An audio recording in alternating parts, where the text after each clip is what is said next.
लाली, एक अनमोल गाय। किसी गांव में अहमद नाम का किसान अपनी गाय लाली के साथ रहता था। लाली कोई आम गाय नहीं थी, बल्कि वह रोज इतना दूध देती थी कि अहमद का बर्तन कभी खाली नहीं होता। उसके दूध से बना दही, मक्खन और घी पूरे गांव में मशहूर था। अहमद की जिंदगी बहुत खुशहाल थी। लालच का जाल। एक दिन गांव में एक व्यापारी आया। वह बहुत चालाक और लालची आदमी था। जब उसने सुना कि लाली बहुत ज्यादा दूध देती है, तो उसकी आंखें चमक उठीं। वह तुरंत अहमद के पास गया और बोला, अहमद भाई, यह गाय मुझे बेच दो।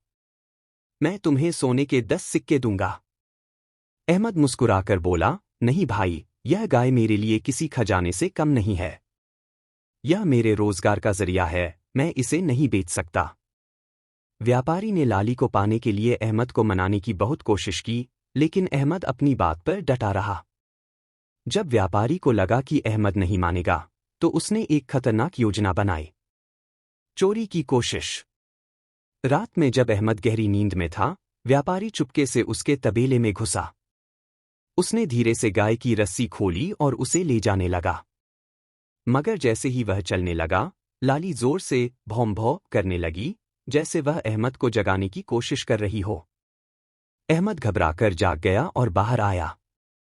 उसने देखा कि व्यापारी उसकी गाय को ले जा रहा था। अहमद जोर से चिल्लाया, चोर! चोर! उसकी आवाज सुनकर पूरा गांव इकट्ठा हो गया। गांव वालों ने व्यापारी को पकड़ लिया और उसे गांव के बुजुर्गों के सामने पेश किया। बुजुर्गों ने फैसला किया कि व्यापारी को सजा दी जाएगी और उसे गांव से निकाल दिया गया। ईमानदारी का इनाम।